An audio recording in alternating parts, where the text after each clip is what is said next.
Hello and welcome to Supreme Commander Forge Alliance Forever.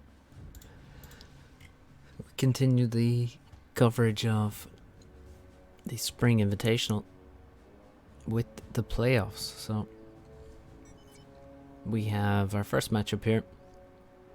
ZLO versus Paralon.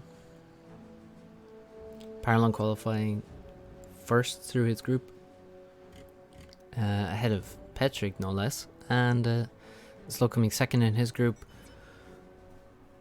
with Esperanto, I believe, being the #1 player out of that group. So let's see. First map is Africa, chosen by the higher seed, which is Paralon. Paralon has Cybran, and ZLO has UEF. So a map where many different faction choices are quite reasonable, but maybe Cybran is not the first choice that comes to mind for me, because there's so much mass. T2 land is almost an inevitability, and ACU usage can be very important. So let's see how these two decide to play it. Looks like ZLO is going for second air. We see a lab coming out of the land factory, and one engineer going off to get some reclaim, and I guess a bit of expanding towards the mexes at the back. Yeah, well, just the one back mex, and making sure he grabs all the high value rocks on the way back there. This is a map with quite a lot of reclaim, 41,000 there. You can see it dropping gradually. A lot of the reclaim is in middle, in these areas here, and of course in the central crater. Also 4 mexes in the central crater. It's actually, well, it's a very important point of the map, and whoever gets control of it early on and can take most of the reclaim will have a pretty serious advantage. So we see Paralon choosing a different strategy in terms of his opening. 2 land factories and then an air factory. We also have a Mantis, no labs from Paralon. 2 labs from ZLO that we can see on the minimap. Paralon going for more tanks. ZLO getting a bomber out with his second air factory, as Paralon goes for a scout and an interceptor. Of course, when you go third air as opposed to second air, you are on the map this large and resource heavy. You have to be wary of the bomber, so a scout may spot the bomber. Certainly spot something moving slowly through the air, which is definitely a bomber, and so you should know it's coming. ZLO passes overhead. His air scout is quite slow. I'm not sure why his air scout is so far behind, but it is, and ZLO now needs to do a bit of micro to get the drops that he needs. There's 1 kill, and that's all for that bomber. So not a super effective bomber. Also, this early lab was defended against.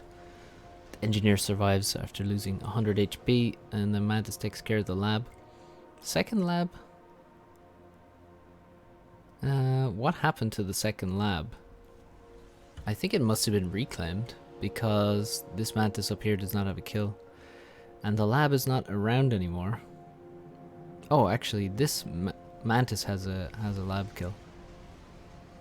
And this engineer is low HP, so we missed out on that. But looks like neither lab actually got a kill there, and the bomber got a single one. So that's not the greatest opening for ZLO. He was definitely hoping for more damage than that. So good defensive play by Paralon.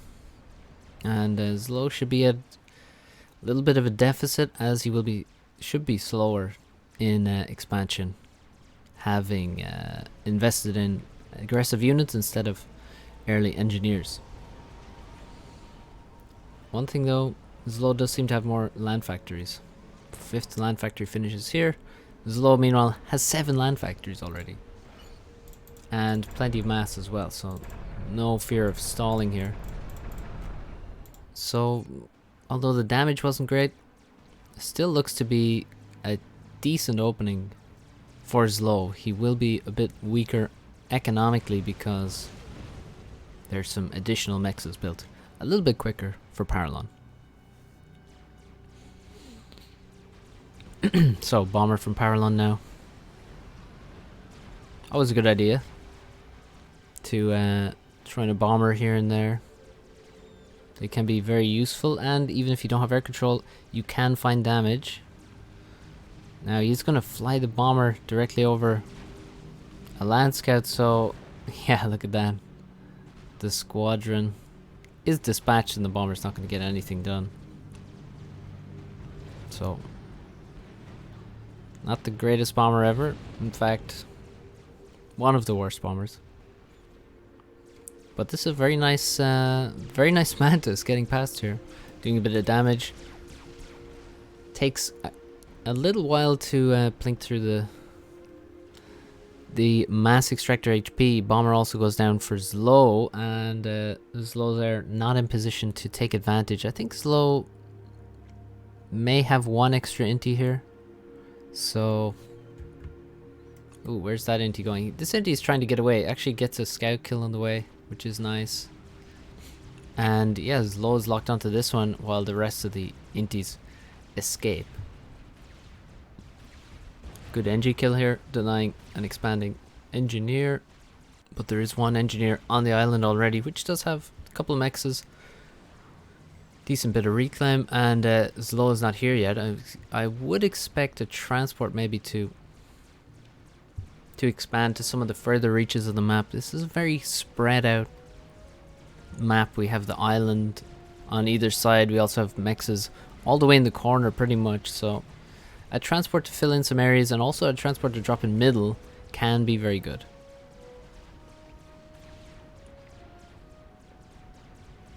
So far both players just trying to expand and get their base built up as much as they can, while trying to find a few avenues of damage. But there's really not, it's not a very open map, as we can see. I mean, once you try to get in this area, I mean, this is quite a small area to get through with your units. This is a very sharp funnel basically into the back of the base. And on the other side, these areas are, these two areas, this lower portion and the higher upper, well, the upper middle plateau, are separated from each other, which again just simply restricts unit movement and makes the unit movement more predictable and therefore more easily stopped and parried with your own units. So it's quite difficult to actually get in behind by simply running units through, and unless you have overwhelming unit advantage, which is not, we're not likely to see, is it's very difficult to get through and do significant damage here. So it can be quite a defensive map, and this is why I say it will almost inevitably get to T2 land. And it might be, I think both players could be thinking about T2 land at this point in the game, to be honest. Probably ZLO is thinking about it more so. Yeah, that's 42% T2 land actually for ZLO, which doesn't surprise me. He's also got a naval factory on the right hand side and making a second one as well. Naval, quite an expensive investment and very much a long-term one. Something to be careful about, especially if you're making T2 land at the same time and T2 mexes.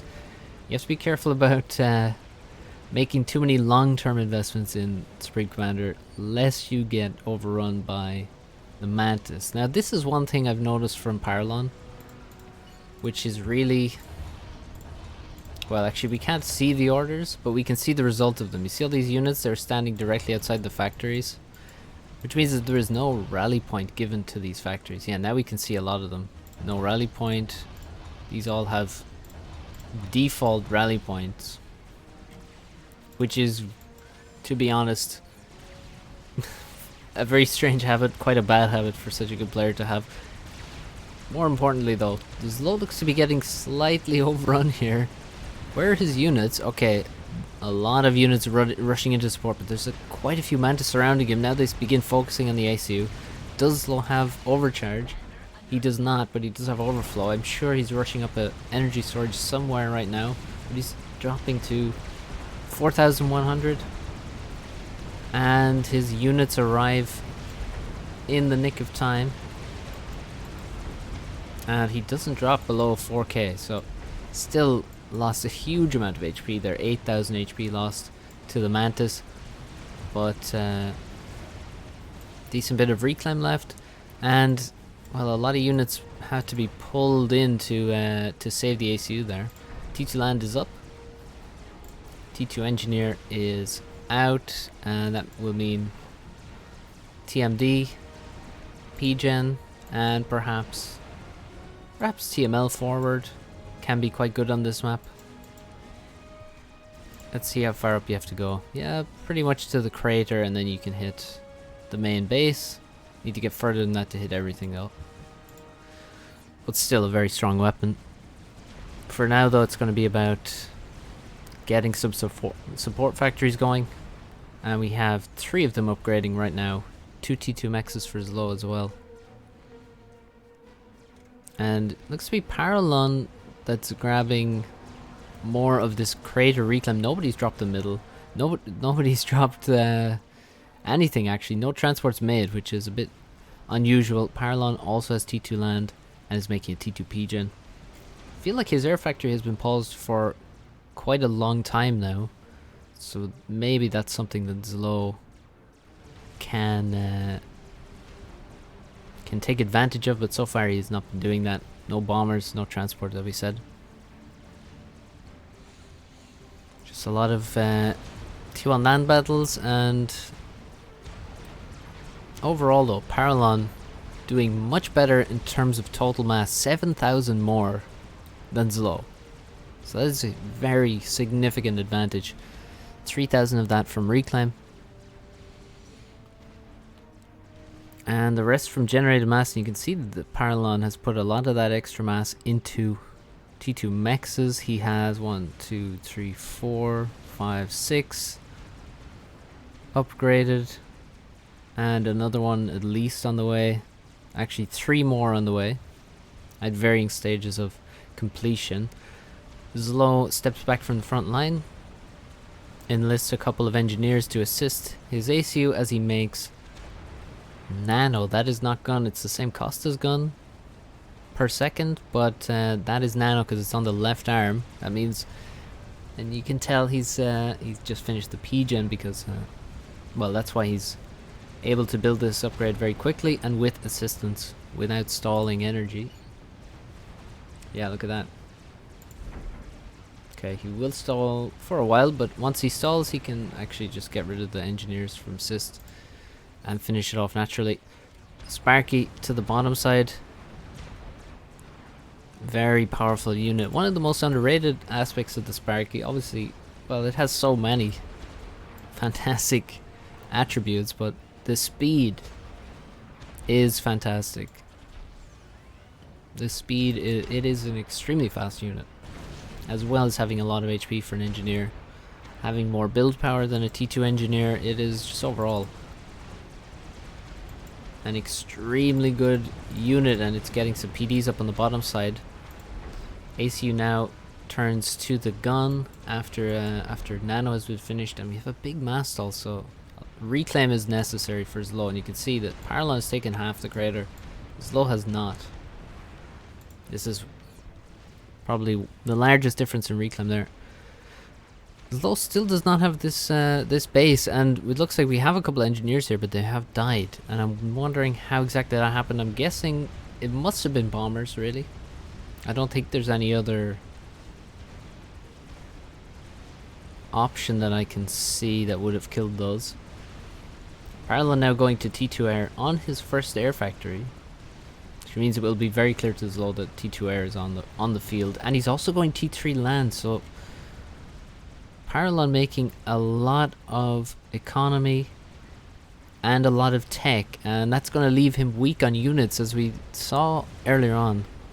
ZLO has upgraded 3 factories to T2 support factories, and he has his HQ, and he has some assistance as well going on for his HQ and for one of the support factories. So that means we must have quite a few T2 land units for ZLO now. 26 pillars. Now we have no mongoose, but we have 26 pillars already. So Paralon, meanwhile, sitting on, well, T3 land is finished, which means he has a loyalist, but he only has 7 T2 units and 58 mantis. So overall, the army very much weaker than ZLO's, maybe half the strength in terms of just raw mass cost, but perhaps even weaker than that in terms of the actual combat effectiveness of those units. ZLO now with the gun and nano and probably 30 pillars at this point. And well, this is just classic UEF gameplay I think that we're about to see here. ZLO marching forward, he's now 10k total mass behind, but Paralon has made significant investments that we have to class as well, long term, let's say. And now we have loyalists coming out. Now generally, if I'm Cybran versus UEF, and many other players would probably agree that you want to get some trebuchets, which are the T3 mobile artillery, and they are fantastic versus T2 armies of any sort, because they have big splash. They'll hit many T2 units, and there's a lot of T2 units to hit here. They can also take out, you know, T1 tanks and T1 artillery in one shot. So a couple of those, even one of those to soften up the army would be great. And then after that, I think you have to make bricks, because the range is, oh, that's a TML flying from ZLO. The range is just so superior to the T2 units that you can actually avoid. Oh, will we get a deflection? No. But yeah, that's a dead T2X there. Yeah, the range of the brick is just so superior that you can avoid damage entirely if you have enough space to cut into. With the loyalists, they don't have that range to play around with, really. They have the speed, certainly. They have a lot of damage, but they are vulnerable to an army of this size, that's for sure. Here comes some gunships. A nice AoE unit. You can see hitting so many units at once there. They're very effective versus armies.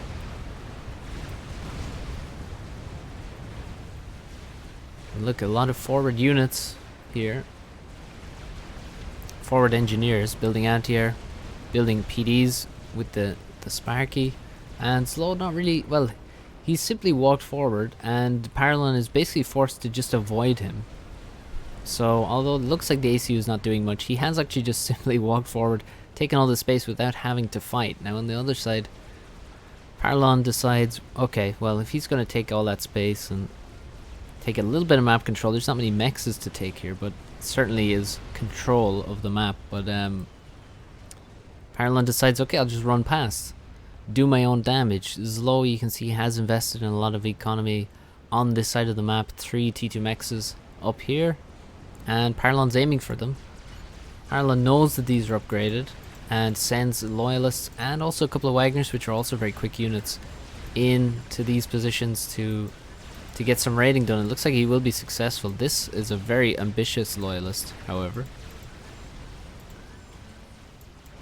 And Paralon has also seemed to switch to bricks. There's a bit of a naval battle going on here. I'm not sure how important that's going to be. Oh, that's a sad loss actually of a loyalist. This one dies to 2 Titans, which ZLO has constructed. And yeah, that also tells us that ZLO has reached the T3 stage as well. ZLO sending huge numbers of units back to attack the loyalist raid, which I feel like is a big error actually. Maybe not a huge one, but certainly an error. These units are not needed back here. Reinforcements from the base and some bombers are plenty able to deal with what Paralon has sent there. I think the TML has also killed mexes in this area, because wasn't this upgraded to T2 already? Well, now it's upgrading again. There's still no TMD, and the TML is still alive. It has 6 kills. Look at how much damage it has already. It still has 1 missile loaded. It actually had just killed something else. I just saw it tick from 6 to 7. So it's still killing. Now the ACU is, well, it's set upon by rhinos, a brick, a loyalist, and this seems very ambitious from Paralon to go after such a powerful commander like this. He is throwing away units. There goes multiple T2 units, multiple T3 units as well. A brick and a loyalist go down. This brick takes an overcharge to the face, tanks it, but how long will it be able to survive? Well, not long at all. There it goes. A lot of overflow, huge amount of overflow for ZLO, and he is just overcharging so quickly. He's also, I think he's using manual overcharge. No, he's not. He's using auto OC. No, wait, I'm wrong. He's using manual OC.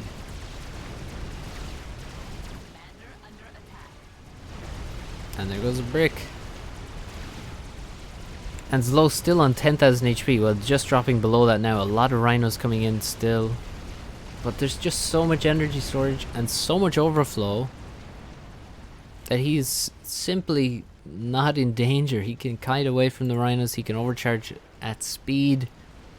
And that was a very bad attack from Paralon.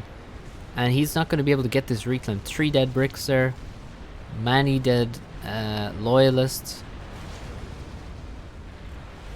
Many dead rhinos. And the ACU almost at 12,000 HP now. Very nice raiding rhinos here. Kill a T2 mechs and also mechs in this area. And ZLO, I think. Yeah, now you can see why he has so much overflow. All of his air factories are turned off. But air does not look to be a huge problem. There aren't many threats here, and there's some Corsairs being used in a manner that is not very efficient. Getting maybe a single pass and going down. The TML still lives. It has 14 kills now. It hasn't got... Well, it's got 7 more kills, but only about 1,000 more mass kills. So it looks like ZLO is just taking out all these T1 factories. So not the most high damage, high value kills there, but still better than nothing. Better than storing 6 missiles in your TML and not using them. Now, let's see, does this TMD save this mech? It doesn't look like it does. So this mech definitely should be killable, I think, by the TML. If ZLO knows that it's there. He does, he should definitely launch at that. Looks like he's looking elsewhere. And ZLO has one navy in both corners. Huge investment into navy here.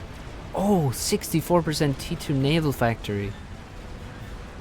Oh my god. Well, that justifies a lot there for ZLO. He should definitely not make any more T1 naval units here, but that's a very painful kill.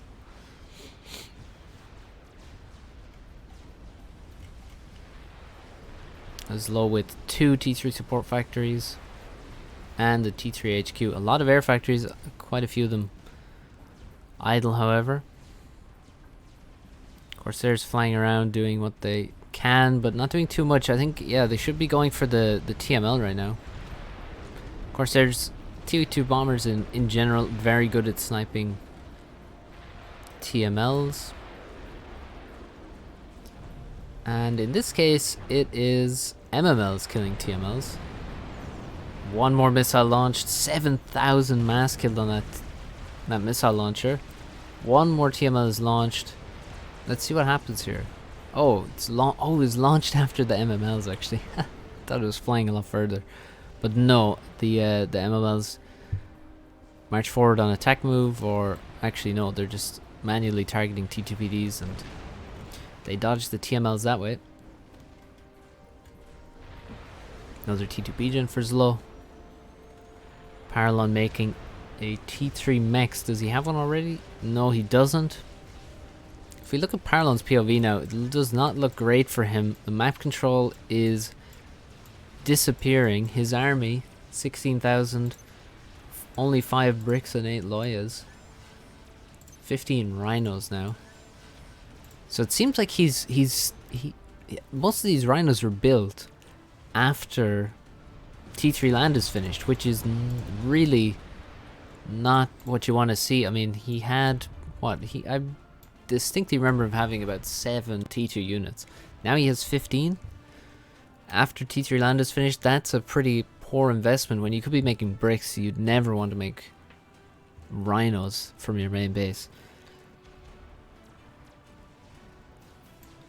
Meanwhile, ZLO, his T3 army also not incredible, but 3 Percys, 10 Titans. He has the map control. And he has T2 Mexes in a lot of places, and he also has T2 Navy over here. Cruiser gonna come out, and I think Cruiser will be in range of at least this much of what Paralon has, and it's pretty significant considering how much map control Paralon has. If he loses any more, it's going to be extremely difficult for him. T2 air support factory coming up, but no mass available as it's going into this T3 Mex here. That has to get online ASAP.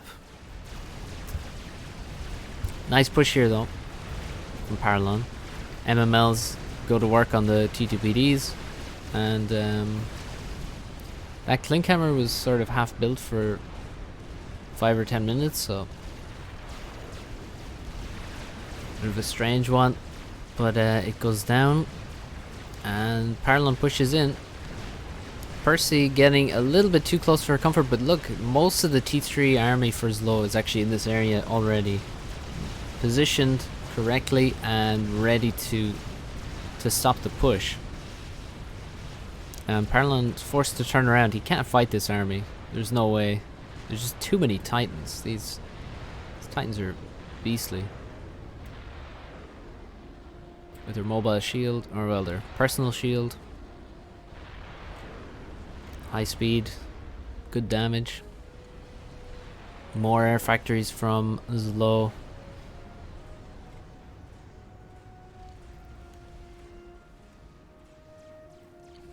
First cruiser arrives, immediately takes out T2 Mex with storages, and also kills the reclaim for good measure.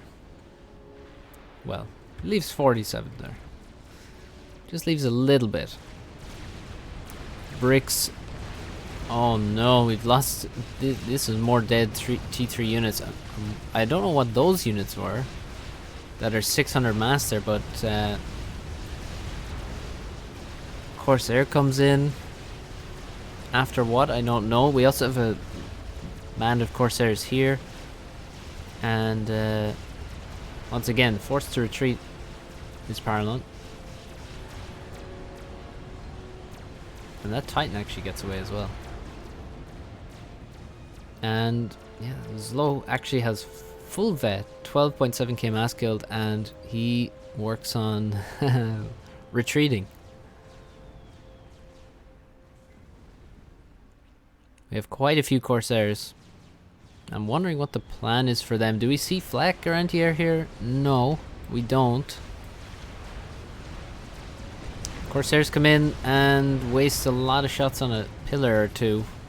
It's not really the target you want to go for. And now Paralon moving in with an army that really has no business being in the same neighborhood as all these Percys.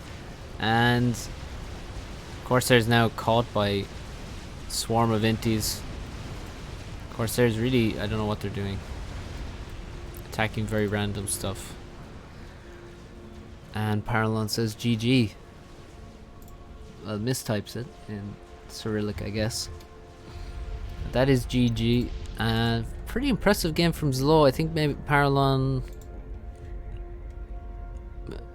the strategy was the problem. Too many things happening at once there. We had, you know, T3 land rush, a lot of eco, T2 air. And also I think the loyalists were maybe a bad choice. Very surprised that there's no drops on this map, but yeah, well played by ZLO. Just kind of came back, ground down Paralon over time and got a lot of different advantages and gradually closed the net on Paralon and trapped him mainly in his base. So well played by ZLO there. And let's check out game number 2, which will be on the ditch here. So one moment while we switch over to that replay. And we saw Paralon on the ditch in the group stage, I believe, against, yeah, I casted that. Paralon versus Patrick. And Paralon won that game on the ditch, which was quite impressive. I mean, sure, Patrick is very rusty, but still it was a good win for Paralon there.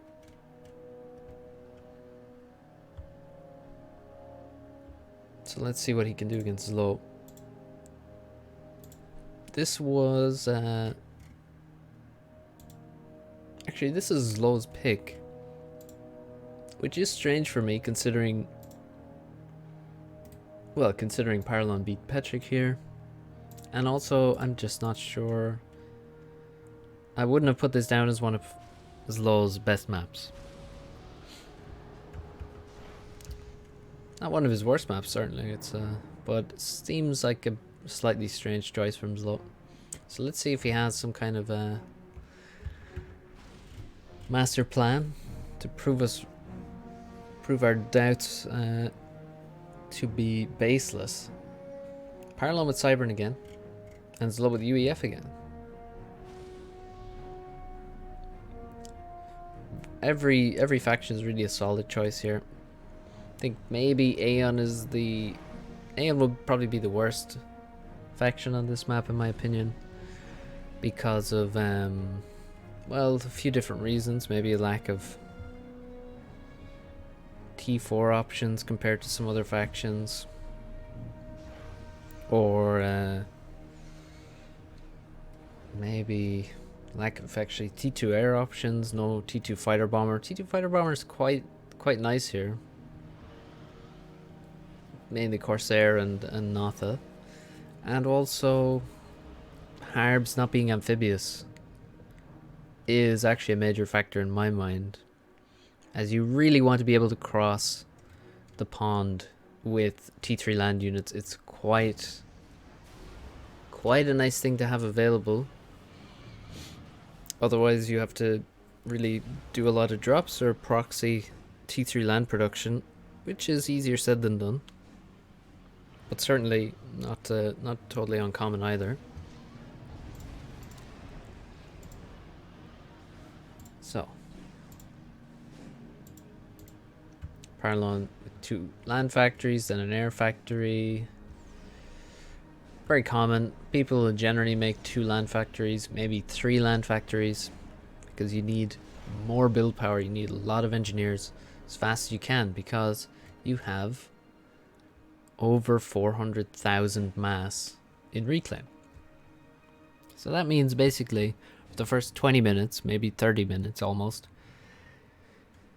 the only object to your economy is how many engineers you have reclaiming and how many engineers you can use to build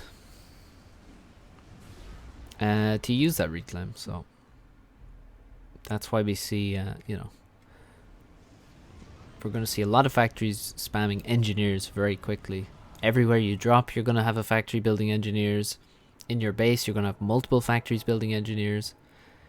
And this is the reason. So Paralon going for what Paralon goes for, which is Proxy. He gets his transport out maybe a bit faster than usual, which, you know, this, if you delay your transport a little bit, you can actually, you know, have more power income, which, you know, improves your economy. So that's the trade-off there. So Paralon decides to go for faster transport, slightly, and Proxy on the other side of the map. That's his aim. That's his goal. That's his win condition on this map, from what I've seen. He's going to drop in 2 places on the enemy side. And you always have to make sure when you're proxying that you drop in places with lots of reclaim. Now, obviously, it's not difficult to find those places, but you know, you want to be careful. You don't want to drop here. This is too far from reclaim. You want to drop here, here. Well, here isn't even that good. There's only about a couple thousand reclaim there. But you know, here is good. So you make sure you drop directly next to reclaim. Paralon microing, so is ZLO. ZLO's transport is not going to get much further than this. He does save the engineers, but there's another inti coming in, and the transport goes down, and all 6 engineers are trapped in essentially the same position, which is not what ZLO wanted. He wanted to get across and drop to at least this position. That's probably where he was aiming, and maybe 2 here, and then 1 in the corner is something that's quite common. Paralon, meanwhile, has his proxies going. And, oh, another thing, you don't want to drop directly on reclaim, because the engineers can just be killed once you land directly on the reclaim. So this is something to be careful about. It's quite unfortunate if you lose your engineers by dropping them directly on reclaim. It's very, very sad and frustrating. Back in the base, we can see, you know, tons of engineers. Looks like a lack of power for Paralon, which is totally normal on the ditch. Again, if mass is no object, then power and build power are the things that you'll struggle for. ZLO has replaced his transport. He's also building another one, and you can also notice that ZLO is not building any mass extractors except this one. This is once again to save power.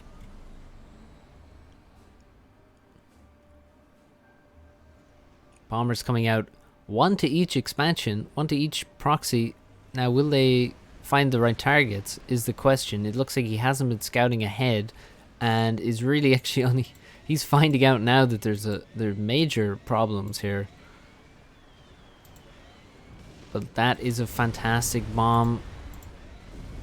That's a good one too. 1 engineer goes down, the radar that was building goes down, the anti-air is not going to be finished, it's not under construction anymore, and the bombers are going to do a great job. Look how many bombers he has, and I like that he goes and drops over here, because now you can get your own proxy up. It would be much, I mean, if he had 6 engineers and this bomber wasn't here, oh Jesus. Okay, well, everything I was about to say goes out the window, because Paralon has a beautiful bomber. If he had 6 engineers there and you know, wasn't going to get bombed immediately, he could definitely get a big base going here without any threat of it getting overrun immediately. But now that's a huge bomber from Paralon. Gets rid of any threat behind his proxies. All of his units can go forward now, and he can take control of this area with relative ease, to be honest. So this bomber was extremely well positioned, and if you go for the proxies, generally you want to have, you know, you need some air cover or anti-air to protect the engineers building the base. You also want to cover the spots that you're negating to drop so quickly. So bombers here, bomber here, bomber here is also can be very important, so that you don't get counter dropped easily by your opponent when you're going for the proxy. Paralon now loading up another transport, and he's going to start filling in the blanks and going to the expansions. It has to be said that you can easily walk to these expansions. If you're going to take this long and you are afraid you may take this long, walking to the expansions is totally fine. It also provides protection against, you know, bombers immediately killing your drop as it lands. If you have, you know, some redundancy built in with engineers walking, and investing 1 engineer walking somewhere, walking to this expansion, walking to this expansion, is not a big investment. I think it's very reasonable to do. ZLO is spamming a lot of factories in his base. His attempted base building back here has failed, and so he's going to have to just build a lot of factories in his main base. And these raids could be nasty because you can see these engineers here providing a lot of reclaim. There's a lot of reclaim around these cliffs, and they're going to get raided.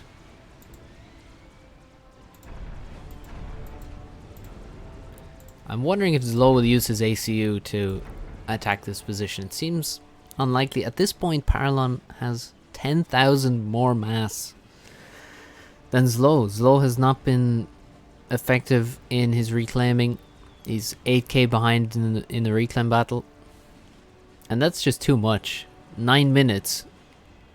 It's not like he has 8k reclaim. He has 8k more reclaim. This is far too much, and Paralon now, with only 2 T2P gens, is making T3 air. He really needs to make more of those very quickly. He's now dropping the top expansion, getting the hydro immediately, which tells me that he's not in good position power-wise.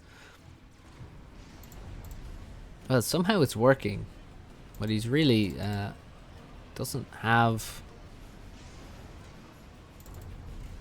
Well, 2,500 is not too bad, I guess. These proxies look very scary. There's ever more factories being built, and that's a T2 land factory. Almost complete. That's going to be very important. It's going to protect him massively against all these T1 bombers and potential T2 air threats with the flak. So T2 land's important, very important milestone for the proxy. ZLO doesn't seem to have any higher tech. He simply has T1 land and T1 air, and that is not going to be sufficient. And he needs some T2 tech. He needs T2P gens at least, just for economic reasons. And he also doesn't have any T2 mexes. It looks very bad for ZLO. He does not have map control. He's lacking all of this. Doesn't have either of the corners. Hasn't taken any position on Paralon's side of the map. And doesn't look like he's going to crush the proxy anytime soon. He has a lot of units here. So perhaps he can crush this position, but this is actually the value of what Paralon did, dropping in multiple positions. If you send all the units here and kill this, then, well, this is a bigger base for one. And Paralon's going to have all that time to build up a new army here. And build up static defenses potentially if necessary. What is this? Paralon replacing... Already investing in a new HQ because he's afraid that this one is going to die, and there are a lot of tanks coming in here, and he doesn't really have anything to defend at the moment in position, so he's making another HQ immediately, which is a good move. You don't want to, if you are almost certain that it's going to die, don't wait for it to die to replace it. Just build a new one so you don't have so much downtime for all your support factories and just for T2 tech in general. PD is getting so much damage because there's very few Lobos. Some of them are lagging behind. They're actually getting killed by Mantis now. So that was at least a dozen kills on that PD. And there's another one completed. And okay, T2 engineer goes down. This PD finally now comes under fire for a moment until more Mantis come into the area. 8, 9 kills. And it still lives. 11 kills now. 12 kills. And yeah, this doesn't look good. The bombers need to come in and, you know, deal with some PDs, attack the HQ, get rid of it. And there's a strap bomber from Paralon. ZLO has T2 tech in the form of the T2 engineering suite on his commander.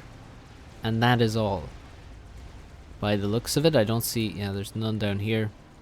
ZLO is taking some map control on the bottom right side of the map. 13 kills on that PD. Rhino's coming out. T2 mexes in the forward expansion. is really strange from Paralon.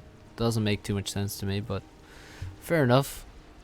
He is getting T2 mechs actually everywhere else, so I suppose there's not. He feels quite confident that he's holding this without too much trouble. Here comes the strap bomber, takes out a T2 P-Gen from ZLO that he desperately needs, and there's no way he protects the second one either. A few ASF come in, and the Revenant flies away from the inties.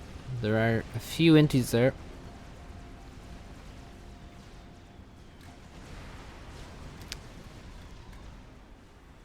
Paralon gets to work on second and third T3 P-Gen, while ZLO sits on a single T2. I think that says it all. This HQ, or this air factory going to a T2 HQ, may just die in the bomb blast here as another strap bomber comes in. Well, the same strap bomber, but for another pass, kills the HQ that's in construction, kills two T2 P-Gens, and that's gotta be game. Strat loses a decent amount of HP, but now drops onto power. Oof. Let's see ZLO's power situation.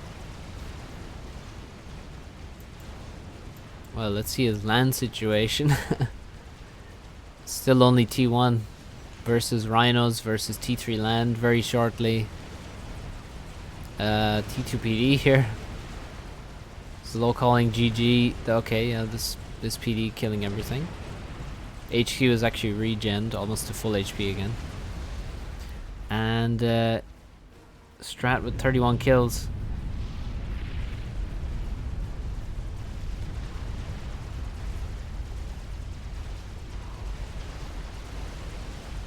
ZLO loses very convincingly. I do like this. 37 kills on the PD. 99% T3 HQ. I mean, there's no way that the land could be stopped. I mean, yeah, this was very one-sided. It was well played from Paralon. And ZLO, yeah, I think he really chose the wrong map here. Map picking is very, very important on this. Well, in any tournament. And if you make mistakes in the map selection, you put yourself at a huge disadvantage before you even stepped into the game. So certainly seems like a bit of a mistake there from ZLO to go into what seems like one of Paralon's strengths. And also one of ZLO's weaknesses, so strange one. Okay, let's check out game number 3. And we have a map somewhat similar to the ditch. I mean, let's say not really similar to the ditch, more similar to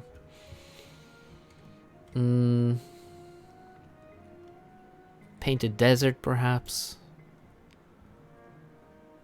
would be something in line with this. Basically, we have a huge number of mass extractors. So let's see, in the base we have 7, 8 here. So that's 8 by 8. So that's 64 mexes in the outer bases. That's 32 each. And then we have quite a few mexes in the center as well. And then we have, you know, what, maybe 20 mexes on the outside of the map as well. So we're certainly, it seems like there's around 100 mexes on the map, in or around there, maybe slightly more, and that means 50 mexes each, which means 100 mass income each on T1 mexes. Add to that 125,000 mass in reclaim. So this is a very high mass map, that's for sure. Which again, well, it speaks more towards well,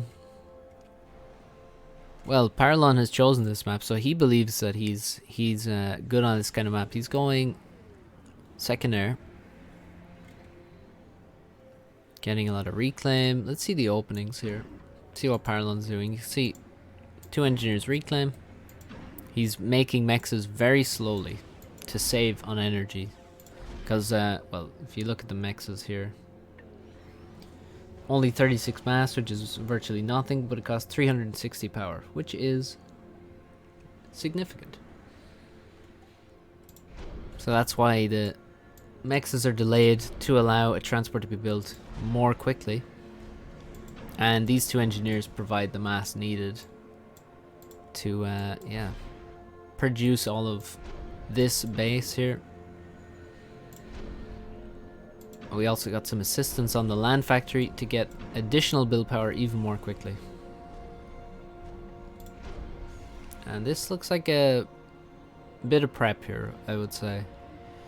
Pretty sure Paralon has prepped this build order. He really wants to get a transport quickly. And unfortunately he's Seraphim, which means the transport is quite stupid. Now at least the ACU is not in the way. Sometimes the engineers bump into the ACU endlessly. And it really delays your transport. But here they just walked to a strange position before they got on, which is fine. 6 engineers on board, leaving before 3 minutes. Is quite a quick transport. ZLO on the other side, look at this. Really investing heavily into power. Just a lot of PGens for him. Slightly slower transport. Total delay of mexes. He's built 1 and it's not even, no, he's built 2 and he's not built the core mexes. His transport is now scouted and he only has 5 NGs on board, so no air scout for ZLO right now that I can see. I don't think 1 has been shot down either, so scouting extremely important here. ZLO's dropping towards a hydrocarbon and it looks like Paralon's dropping to basically the same position. Paralon has already left 2 engineers somewhere. Hey, look at that, he's dropped on this hydro, which is on the path to where he's headed across the map. Again, aggressive dropping, aggressive proxy positioning from Paralon. And ZLO still refuses to build his mass extractors. I mean, there's you know, building mass extractors is pretty good. I can see now they're queued up, but it's, you know, delaying them is a bit stylish in the opening. Allow you to do some different things, but delaying them this long is a bit silly in my view.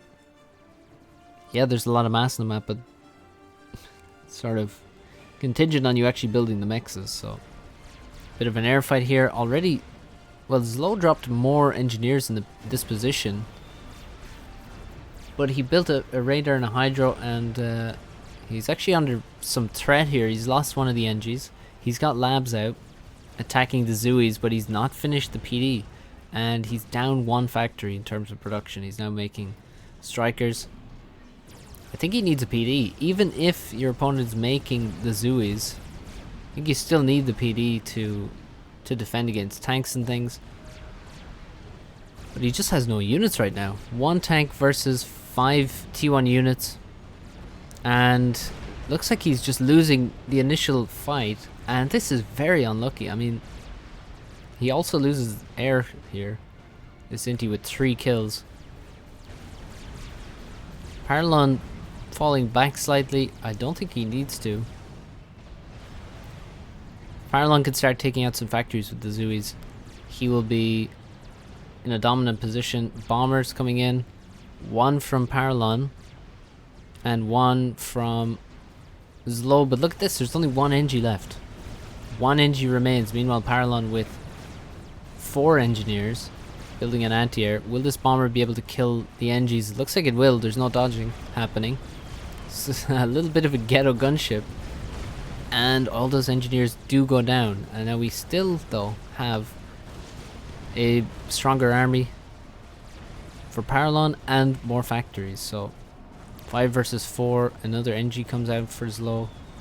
2 of his factories, well, no, they're not idle. They're just in between production, and the bomber doing good work. So maybe ZLO does have a chance here. He needs some Lobos, otherwise he will never shoot through the factories. The labs are dead somehow. I think they must have been shot by a Zooey? Yeah, I think this Zooey actually just shot the transport and killed the labs that were on board. So that's a great defense against a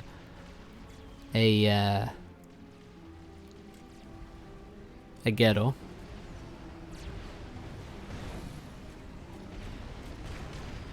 Yeah, we just need more artillery. There's so many tanks, but lowos are what's needed. Also, as soon as your attention moves elsewhere, by the way, is low total air dominance here. Bombers everywhere would be great. Need some of that ZLO ditch gameplay where there's just bombers everywhere, because Paralon's taking the rest of the map, and ZLO has put a lot of focus in this area. I mean, building a ghetto gunship takes quite a serious time investment and APM investment. So, was it really worth it in those terms? Certainly, it did good damage, but in terms of what it cost you, it looks like it costs ZLO the attention he needs to take the rest of the map, because Paralon is in this position. There's a transport dropped. A lot of things here along the left side. Paralon's on the right side now in various positions. And in all the hydrocarbons, look at this. That's going to be very nice for his power income, actually. Meanwhile, ZLO really struggling on map control. And still has not dealt with this base here. We're also seeing the serious advantage that Seraphim has in these positions, because the Zooey is just so good. Also, the Zooey drains more from a factory, so you actually need less factories to make Zooeys than you do to make tanks. So, because a Zooey drains, 6 mass per tick as opposed to 4. And this is very relevant on high mass maps, and also in Proxy Wars. The Zooey is just such a powerful unit, and ZLO can't match it.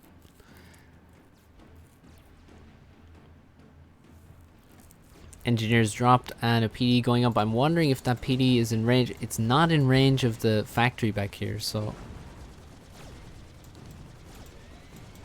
it's very important if you can to drop close enough that you can build a PD within range of the factory, and that's one of the ways to get rid of a factory very quickly and also defend your base in the future. Now, building a PD just outside of range is not so effective. The ghettos are pretty powerful, but they're so difficult to use that I don't know if it's really the best approach here. I mean, bombers simply would do the trick. Bombers would do a great job and require a lot less of an investment. You can see Paralon spreading out with engineers everywhere, grabbing reclaim. And he's going to start taking the middle mexes as well now. And he is running over this base here. 4 factories go down for ZLO. His ACU finally arrives. Maybe that ACU could have arrived a lot sooner. And he needs to be very careful versus this many Zooeys. He is taking so many shots to the head. He was on 12k. He is now on 6k. He's lost half his HP there in about 15 seconds by not dodging the Zooeys.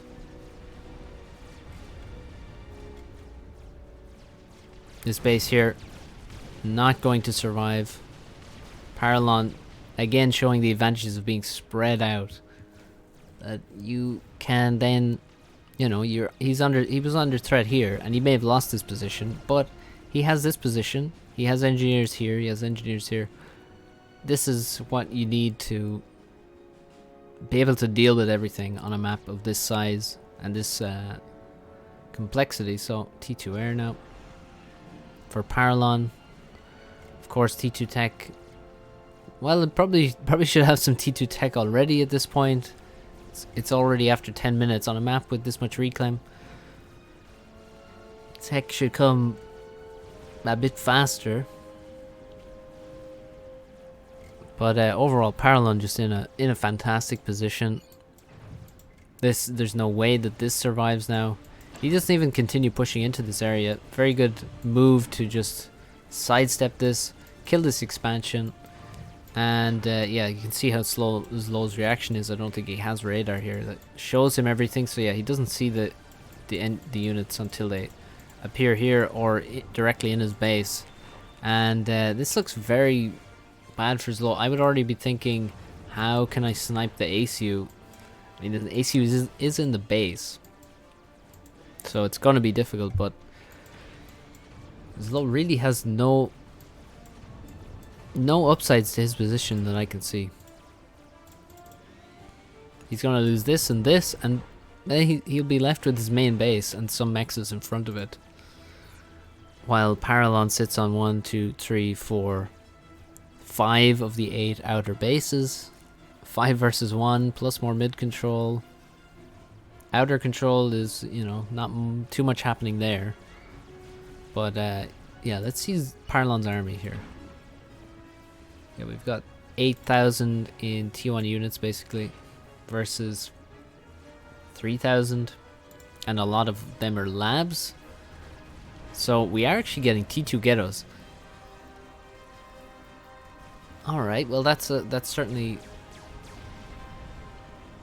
something. There's actually water around this map as well. Something potentially for Paralon to hide in, if necessary. It seems very difficult to get T2 ghettos all the way across this map. Obviously through the middle is not going to work, as that will give Paralon plenty of time to build defenses and maybe run to the water. He's going to have to go around and avoid everything. Paralon taking out a bomber there. And yeah, it just seems very, very tricky for ZLO to really get the ghetto snipe to happen from this position. He's just too far behind. And now the units are already in his base as he's trying to make the T2 transfer. That's going to make it very obvious what could be happening. The labs are hiding.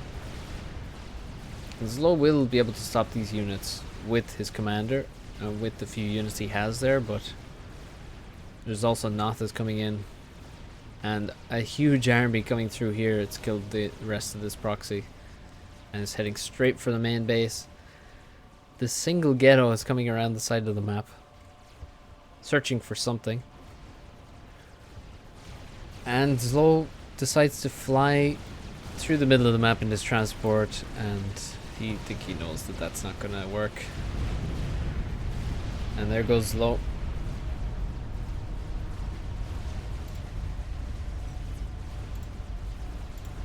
GG. That was a difficult one for ZLO. I think this really threw him off, and both players dropping in the same position. I think the lack of an air scout early on hurt him, and then he put a lot of time, most importantly, into trying to deal with Paralon's proxy, get it, you know, excise the tumor, but it didn't work.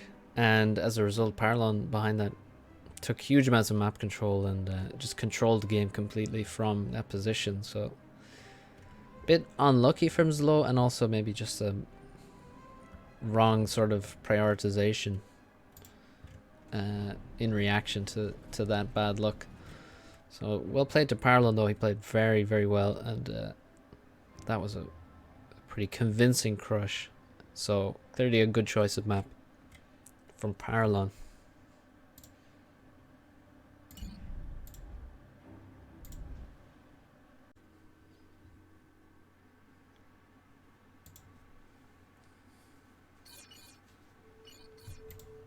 Alright, here we are in the 4th game of the best of 5. So we have a map generator map, 10 by 10.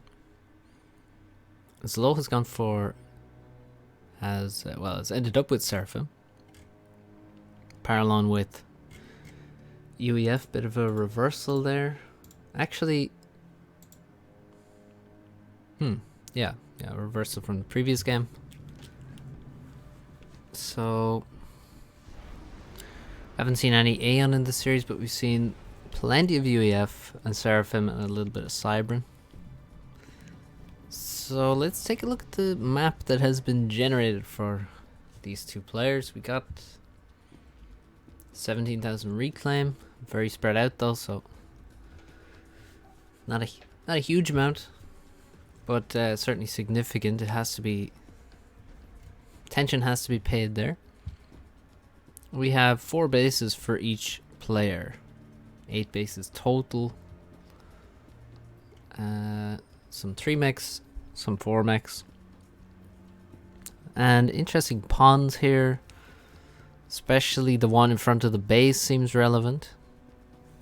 And you'd think that the Seraphim player should have more chances to abuse the pawns with the Zooies, for example. Even here, setting Zooies around is possible, and well, it's only really going to be effective, I suppose, if there's not enough radar coverage. But how likely is it that there will be radar covering here? Not sure. We shall see. Paralon going for second air bomber, and also going for 2 mech marines. So a lot of aggression in the opening. ZLO still has not got his second factory up.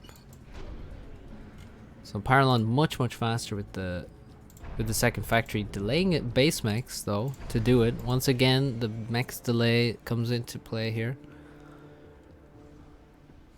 A lot of terrain in middle. Looks like you can run through there, actually, but it's very bumpy and hilly and not going to be pleasant to actually fight in. A couple of Selines as well from ZLO. The bomber from Paralon arrives in the base. ZLO begins to separate those engineers and making sure he only loses 1 there, but Paralon with some nice micro gets 2 in quick succession. Now looks for a third. Will he succeed? Well, he got the drop, but ZLO dodges. ZLO will have to dodge again though, and he does not. Not in time, at least. That was a very nice micro from Paralon. He gets 3 kills. It says 2, but he actually has 3. And the anti-air is out. 2 anti-airs are out, and the bomber goes down after getting 3 engineer kills. That seems, well, it certainly is worth it. This mech marine also has killed Celine here as it tried to sneak past. Yeah, we can see an air factory over there. Planned. Which means that there's, oh no, that was an air factory, that's, or a land factory that's planned actually. Hard to tell from a distance. Another bomber from Paralon on the way. And this Celine cloaked on top of a mech's position, looking to block it. If ZLO had just simply ran through to this mech, he could definitely have gotten a kill on this engineer. And that would have been a much better outcome for him than blocking a mech for a time. This lab has just killed an engineer and may kill more. Paralon with good micro, making sure he stays out of the build range, meaning he cannot be reclaimed by these NGs, and gets another kill. Will he get a third one? He's now in range to be reclaimed, but there's no reclaim order. ZLO loses 3 NGs to that lab, and it looks like he may lose another engineer, as this tank has just gone past the lab somehow. I think it moved out here and back in, and now the lab moves in to find the engineer that's expanding. And will ZLO reclaim? No, he won't. ZLO loses another engineer to a lab, so that's 3 engineers to bombers, to the first bomber that came in. Here's the second one, by the way, lurking. This lab here kills 3 engineers. This lab kills 1 and survives. That is absolutely brutal damage in the opening. And this bomber is still waiting in the wings to get even more kills. And we can see what the result of this is. ZLO with no mexes outside of his base right now. 0. He has the 4 core mexes. Sorry, the 3 core mexes? There's only 3 here. And nothing else. And here comes a bomber looking for another target. And that's going to be another dead engineer. Another mech's denied. Paralon on the flip side has every mech's in this position. 1, 2, 3, 7 mechs here outside the main base. And 1 to the north. And he's taking these mechs up here. There was a tank here, but it gets killed before it can take out the engineer critically. This bomber gets the kill and then hides, which is a very nice move, by the way. Same thing for the lab. Keeps these threats alive. And if ZLO ever forgets that these threats are still lurking, then a bomber may just arrive at the perfect time. This bomber is back, looking for more kills. And that's another kill in the same position. And not only is this, well, it's brutal damage, but also to take this kind of brutal damage repeatedly in the same spot is very demoralizing at the same time. But more importantly than demoralization, Paralon now has 8,000 total mass versus 5.4 thousand total mass. And this is just devastating early game from Paralon.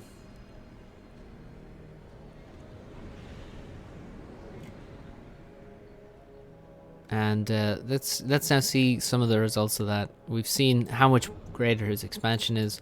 Let's take a look at how many tanks he has. 34 tanks versus 18 tanks, so almost twice as many. And far greater eco. I think he could immediately go to T2 land here. That would be a great option. Just very quickly move to T2 land, take that advantage. He is pushing. He's raiding this. Celine. Oh, they trade evenly. Celine actually kills the NG, but the NG takes the Celine with him into the afterlife. Still a nice kill for ZLO. I mean, he needs a lot more than that to come back here, but you know, these kind of things are absolutely necessary for him. A transport perhaps would be good for ZLO to try and expand more quickly. Paralon dropped an engineer here and is taking this expansion from ZLO. There's obviously no way that ZLO should be losing this unless the ACU walks forward and takes it, but this is the scenario that ZLO is left in after that early game. Paralon is making a T2 mechs, by the way, and he's loading up a transport, and yeah, he's taking this expansion. Looks like he won't hold it, because if the AC had walked forward here, it could easily have just walked forward here instead of building so many factories and taking this expansion from ZLO and not really been under any pressure to give it up. But he hasn't done that, and he is instead dropping to some other expansions. Actually dropping in two directions at once, so pretty good stuff there from Paralon.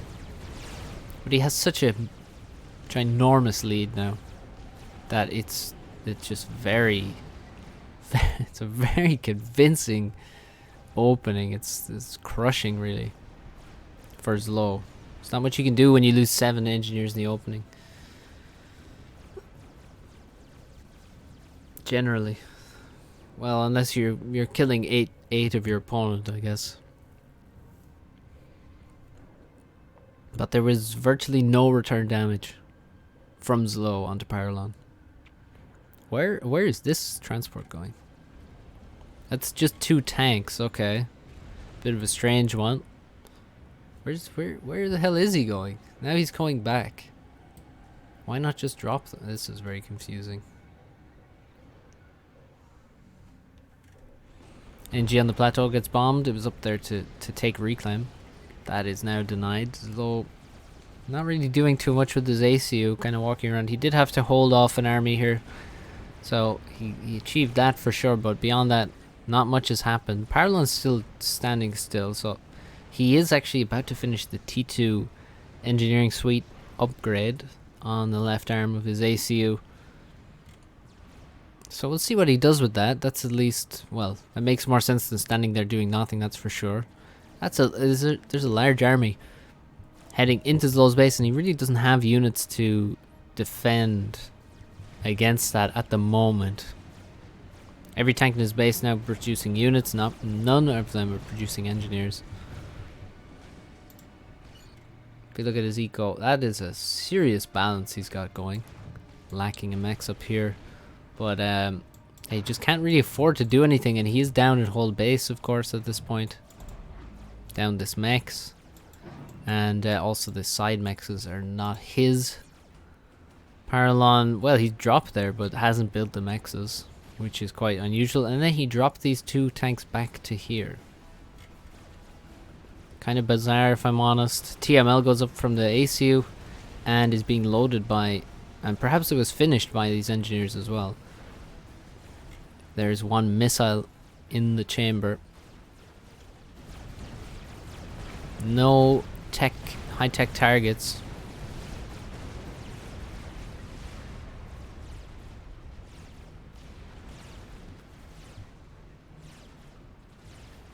Paralon's not walking to the expansion, he's walking directly towards the main base at the moment. Okay, he's going to take a little bit of mass from these wreckages. Bit of a mistake there, slightly out of range. But yeah, ZLO should be able to, he can stop this. I like the attack move actually. It's going to give him a pretty good engagement. Not the best engagement possible, but a pretty good one. And that's a lot of reclaim being left around ZLO's base. There goes the TML, that's what it was aimed at.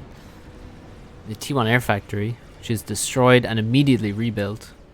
More missiles are flying, and they will be flying probably towards other factories. A lot of inties from ZLO. He certainly has air control, but he has no way to gain an advantage from it. He doesn't have T2 air, he doesn't have aggressive air units of any sort. He doesn't have a ghetto, doesn't have a T1 bomber even.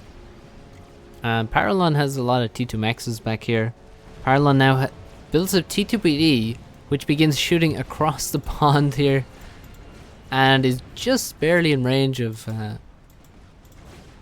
this PGen, but it's also in range of anything that may come close to the shore. So it's quite good actually to defend the next PD, which he's going to be building. He is PD creeping across the water, now building into the base, and this PD can hit all of the PGens. And this looks, I mean, like a devastating threat for ZLO. He is not really aware that this is happening, and before he knows it, yeah, there goes a Hydra to the TML, and he's gonna lose, well, everything. T1 PD comes up. There's no Zooies here, only tanks in this army, and only tanks being constructed. So without Zooies, there's certainly no hope for this base. On the other side, ZLO moves in, takes out a PD. He will certainly be able to push through this base. He has most of his units here, but he needs power. His power is dying, and I don't see it being replaced. These engineers are critical to getting the PGens, getting additional PGens built, I guess. But he's gonna lose his entire main base right now to these PDs. First one already has over 800 mass killed.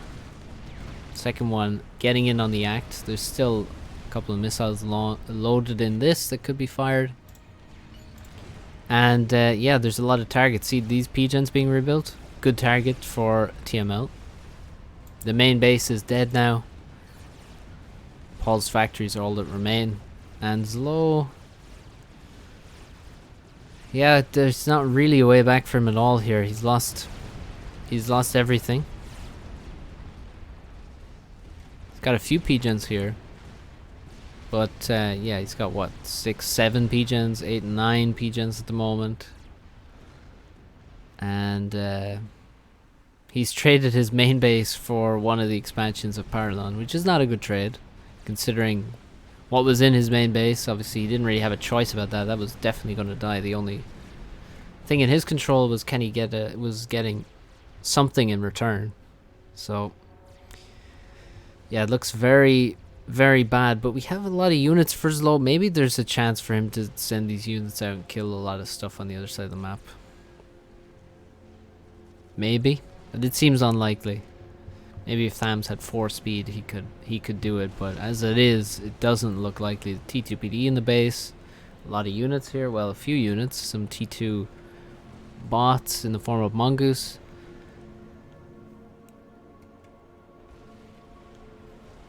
This and also, yeah, no T2 tech, so everything is vulnerable to TML. And I think Paralon should keep firing them. He has actually been firing them.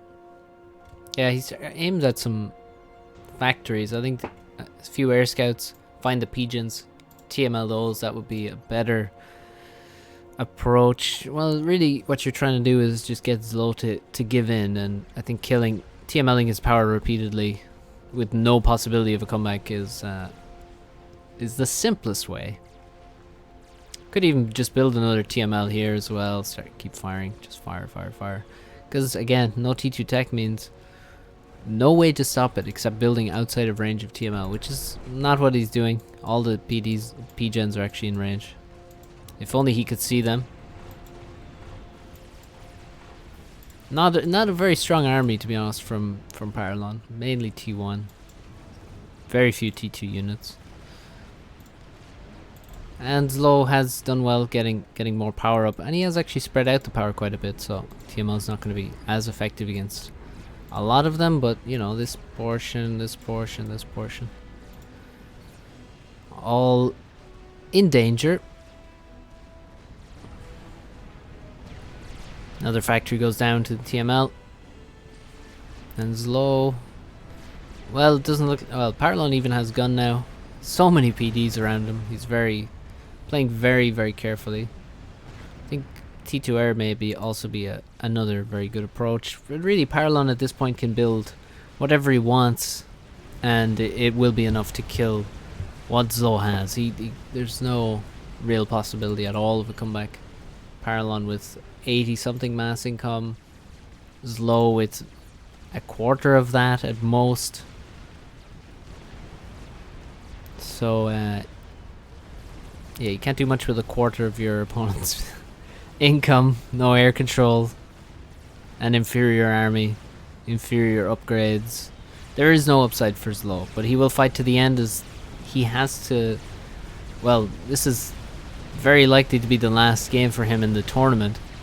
This is a best of 5, and he's losing 2-1 at the moment coming into this series, into this game of the series. And so he'll fight it to the end, but yeah, maybe now this is it's looking very close to the end. He gets in some nice overcharges there, killing some T2 units, but Paralon is also walking forward with his ACU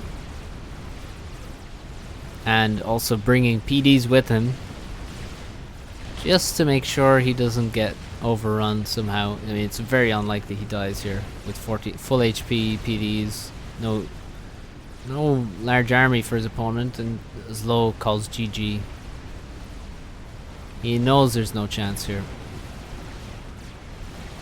Paralon responds with the GG, and Paralon goes through in the quarterfinals with a score of 3-1 over ZLO.